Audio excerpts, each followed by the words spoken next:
everyone. This week is the 20th week in Ordinary Time. Do you know what this is? It's a church calendar. It doesn't look like the calendars on our walls, but it shows every week of the church year. The church year starts in Advent, before Christmas, then continues on through Lent and Easter, before returning to Ordinary Time. In this calendar, every piece represents a week, and we will add the week each time. Right now, we are in the green season, green for growing, as we are growing in our understanding of Jesus. When we get to the next season, I will tell you all about it.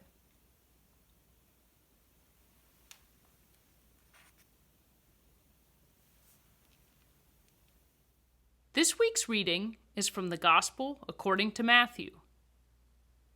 At that time, Jesus withdrew to the region of Tyre and Sidon, and behold, a Canaanite woman of that district came and called out, "Have pity on me, Lord, Son of David! My daughter is tormented by a demon." But Jesus did not say a word in answer to her. Jesus' disciples came and asked him, "Send her away, for she keeps calling out after us." And he said in reply, "I was only sent to the lost sheep of the house of Israel." But the woman came and did Jesus homage and said, "Lord, help me." He said in reply, "It is not right to take the food of the children and throw it to the dogs." And she said, "Please, Lord, for even the dogs eat the scraps that fall from the table of their masters." Then Jesus said to her in reply, "O woman, great is your faith. Let it be done for you as you wish." And the woman's daughter was healed from that hour.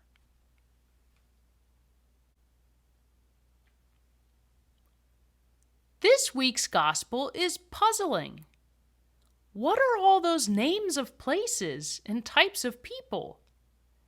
Did Jesus really just say he was only sent for the lost sheep of Israel? What about those of us not from Israel? Did Jesus really compare someone to a dog? Let's take a few steps back in our journey.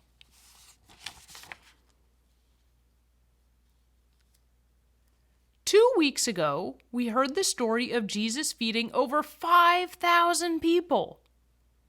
The story took place near the Sea of Galilee, which was in Jesus' home country of Israel, so he was feeding his people.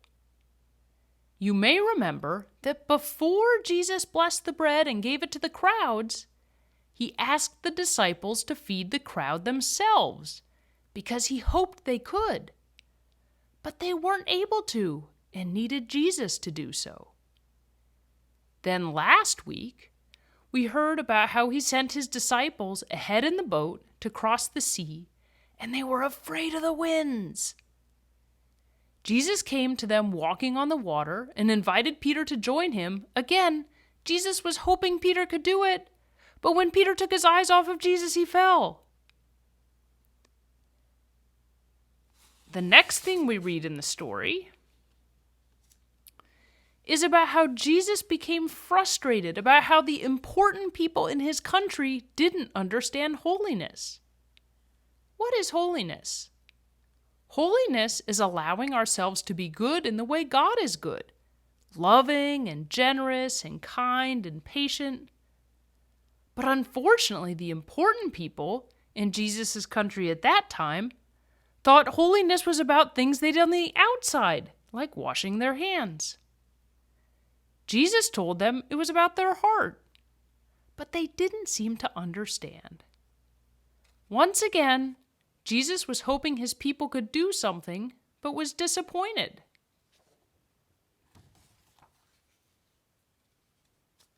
So this week, we hear about how Jesus went out of his country, this is his country, near two towns called Tyre and Sidon.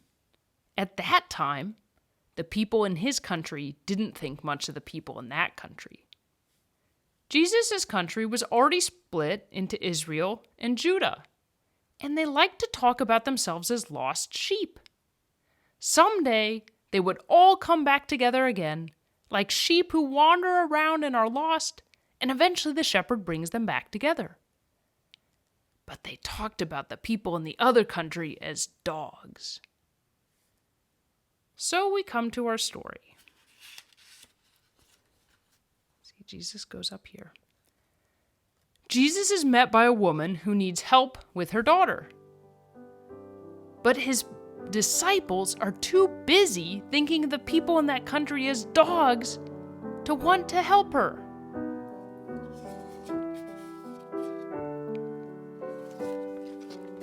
Yet again, Jesus has to help do something others can't. So, to show his disciples how silly their thinking is, Jesus first tells the woman he's just there for the sheep, the people in his country. She doesn't stop asking for his help. Then he says he's not there for the dogs. And she tells Jesus that even the dogs eat the scraps from the table. Jesus is so thrilled that she can see beyond the silly thinking of sheep and dogs and won't give up asking for his help that he heals her daughter. Finally, Jesus has found someone who could do what he was hoping. And so, it's not always about the important people, or even Jesus' disciples, who can do what Jesus is asking. It's those of us who come to him and who follow him.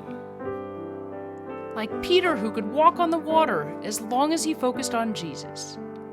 Or this woman, who knew that she needed Jesus and wasn't going to let anything stop her. Finally, Jesus found what he was looking for, and in the most unlikely place. How can we help Jesus find what he is looking for? How can we start seeing everyone as important to Jesus?